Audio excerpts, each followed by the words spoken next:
Hello friends, स्वागत है आप सभी का। और छोटी दीपावली और धनतेरस की आप सभी को हार्दिक शुभकामनाएं। और इस वीडियो में हम क्लास 7th का चैप्टर 2 देखेंगे जिसका नाम है मौसम एवं जलवायु। और ये वीडियो जो है एस्टेट और रीट का जो भी एग्ज़ाम देंगे फरवरी का, उन बच्चों के लिए बेहद ही महत्वपूर्ण है। तो आप लोग इसे बहुत ही ध्यान से देखें और समझें और अपने नोट्स बनाइए। तो चलिए शुरू करते हैं। मौसम एवं जलवायु। देखो, आज की डेट भी डाली है मैंने, नोट्स आज सुबह ही आप लोगों के लिए प्रिपेयर किए हैं। वायुमंडल बना होता है किसका? गैसों, जलवाष्प और धूल के कणों से। वायुमंडल में कार्बन डाइऑक्साइड की मात्रा बढ़ती जा रही है। इससे पृथ्वी का तापमान निरंतर बढ़ रहा है, जिसे हम क्या कहते हैं? Global warming.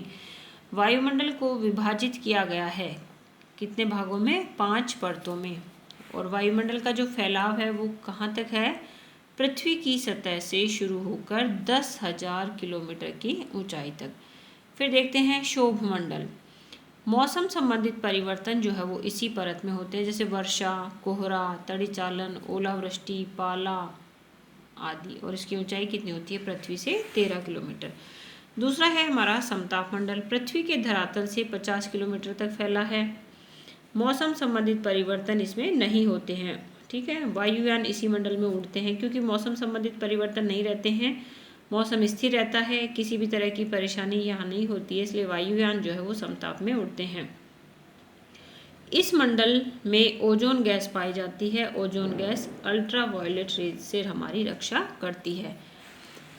फिर आता है हमारा मध्य मंडल। इसकी ऊंचाई कितनी हो गई? 80 किलोमीटर। और ये अंतरिक्ष से आने वाले उल्कापिंड जो है वो इसमें जल जाते हैं। तो देखो, वेरी इंपॉर्टेंट है, ये क्वेश्चन पूछा जाए कि उल्कापिंड जो है वो किस परत में जलते हैं? तो वो जलते हैं हमारे मध्य मंडल में।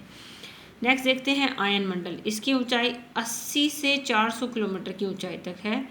पृथ्वी से प्रसारित होने वाली रेडियो तरंगे इसी परत से परावर्तित होकर पुनः पृथ्वी पर लौटती हैं। संचार की दृष्टि से ये महत्वपूर्ण है। ठीक है, तो जो भी हमारे मोबाइल हैं, टीवी हैं, रेडियो हैं, जहाँ भी हमें उपग्रह सैटेलाइट की ज़रूरत होती है तो उसमें ये परत हमारी मदद करती है। फिर आता है बहिर्मंडल। यह अत्यंत पतली परत होती है बहिर्मंडल, है ना। इसमें हीलियम और हाइड्रोजन गैस पाई जाती हैं। हीलियम और हाइड्रोजन किसमें? बहिर्मंडल। अब देखते हैं मौसम। किसी स्थान विशेष की वायुमंडलीय दशाओं में प्रतिदिन होने वाले उतार चढ़ाव को क्या कहते हैं? मौसम। भाई पर्टिकुलर एक जगह हमने ले ली तो वहाँ पर रात में, दिन में, सुबह शाम में जो भी चेंजेस होते रहते हैं, ठीक है, उस स्थान को हम उसका क्या कहेंगे? मौसम कहते हैं। फिर होता है जलवायु।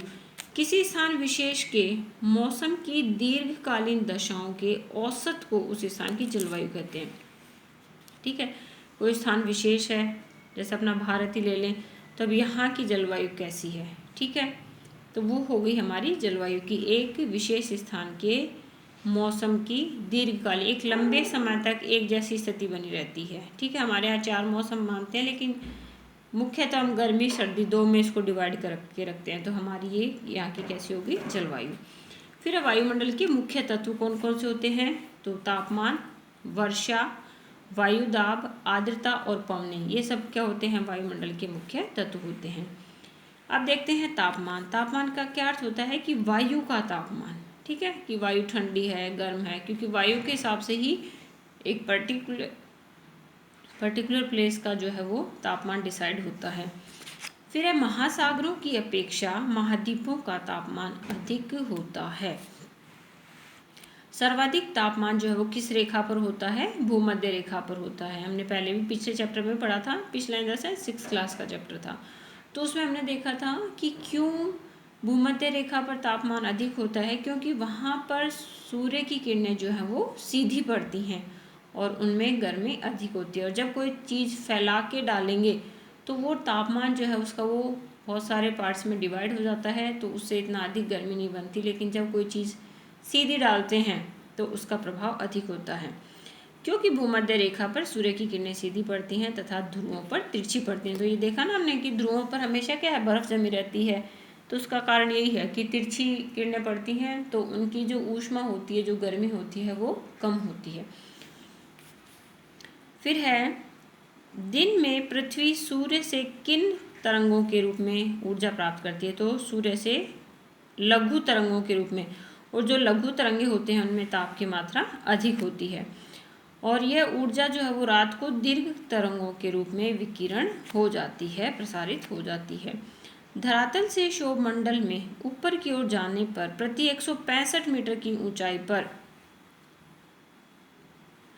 तापमान कितना कम होता है? तो 1 डिग्री सेंटीग्रेड। मतलब हम ऊपर की ओर जा रहे हैं, पृथ्वी से क्षोभ मंडल की तरफ जा रहे हैं, तो जैसे जैसे हम ऊपर बढ़ते जाएंगे तो हर 165 किलोमीटर के बाद, जैसे पहला 165 आया, ठीक है, वो स्टॉप हो गया, फिर उसके बाद दूसरा 165 तक काउंट करेंगे, तो उन दोनों के बीच में 1 डिग्री सेंटीग्रेड तापमान की कमी हो जाती है।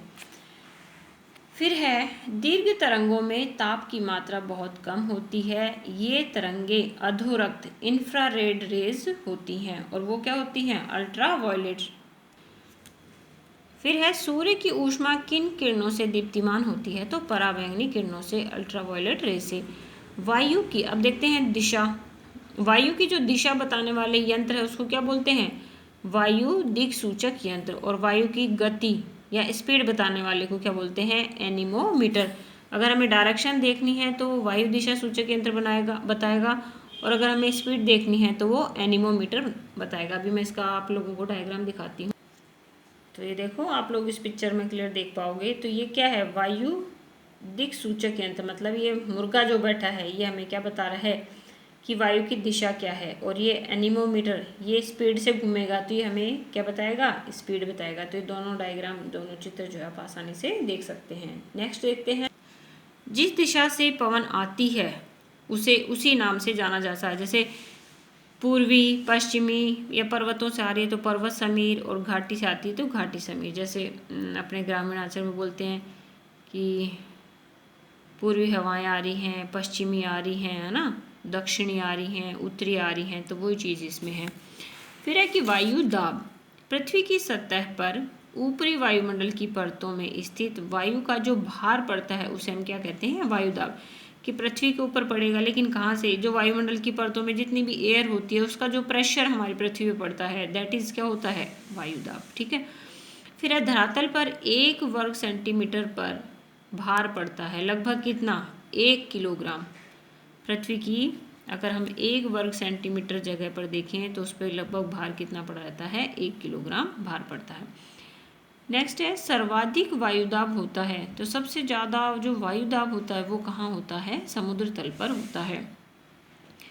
वायुमंडल में ऊपर की ओर जाने पर वायुदाब तेजी से कम होता है। ठीक है, जैसे ही हम ऊपर की साइड जाएंगे तो वायुदाब जो प्रेशर है वो कम हो जाता है। फिर है कि अधिक तापमान वाले क्षेत्रों में वायुदाब होता है निम्न। कि अधिक तापमान है तो वायुदाब क्या होगा? निम्न होगा, क्योंकि तापमान अधिक होने से वायु गर्म हो जाती है, और गर्म वायु जो है वो एक स्थान से दूसरे स्थान पर चली जाती है। अब जैसे हमारे भी अगर चांटा लगेगा तो हम भी तुरंत क्या करेंगे? उस जगह को छोड़ के दूसरी जगह अपना ट्रांसफ़र कर लेंगे, वहाँ चले जाएंगे। तो ये वायु के साथ अगर उसको गर्म लगेगा तो अपने स्थान से खिसक जाएगी, जिसके कारण निम्न वायुदाब होता है, क्योंकि वायु जो है वो गर्म होने पर ऊपर उठती है।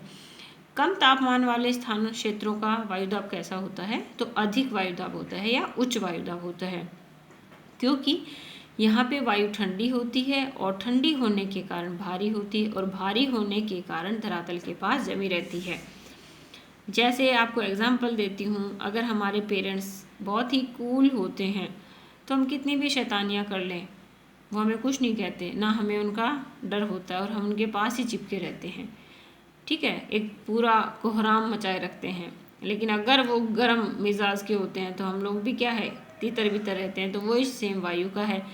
अगर तापमान कम है तो वायु क्या होगी? ठंडी होगी। ठंडी होगी तो वही नियरेस्ट बनी रहेगी, जिससे क्या होगा? वायुदाब अधिक होगा। फिर है, हवाएं हमेशा चलती है। अब हवाएं कहाँ से कहाँ चलेगी? उच्च वायुदाब से निम्न वायुदाब की ओर। ऐसे समझ सकते हैं भाई, जहाँ ज़्यादा काम होगा तो हम कम काम की तरफ खिसक जाएंगे। तो वही हवा का है कि उच्च वायुदाब से हमेशा कहाँ जाएगी? निम्न वायुदाब की ओर। मतलब अगर उच्च वायुदाब कह रहे हैं तो मतलब वहाँ बहुत ज़्यादा प्रेशर है, वो चीज़ लबालब है, उससे भरी हुई है, तो हमेशा फुल भरी हुई जगह किधर जाएगी, खाली जगह, मतलब जहाँ हमें जगह दिखेगी वहीं हम अपना क्या कर लेते हैं, ट्रांसफ़र। तो हवाएं भी हमेशा क्या है, उच्च वायुदाब से निम्न वायुदाब की ओर चलती हैं। फिर है वायुदाब मापने की इकाई क्या होती है, मिलीबार। और वायुदाब मापने के यंत्र को क्या कहते हैं, वायुदाब मापी या बैरोमीटर कहते हैं। तो आज की जो वीडियो बच्चों, इसमें ये 7th क्लास का चैप्टर 2 देखा हमने। तो एक वीडियो और बनेगी, उसमें हम पवन पढ़ेंगे, स्थायी पवनें, मौसमी पवनें, इस तरह से। तो ये वीडियो बहुत ही इंपॉर्टेंट है और आप लोग प्लीज़ मेरे चैनल को सब्सक्राइब करें, अपने फ्रेंड्स के साथ शेयर करें, लाइक करें। कोई क्वेरी हो तो प्लीज़ आप शेयर मेरे साथ करें। और आप सभी का धन्यवाद।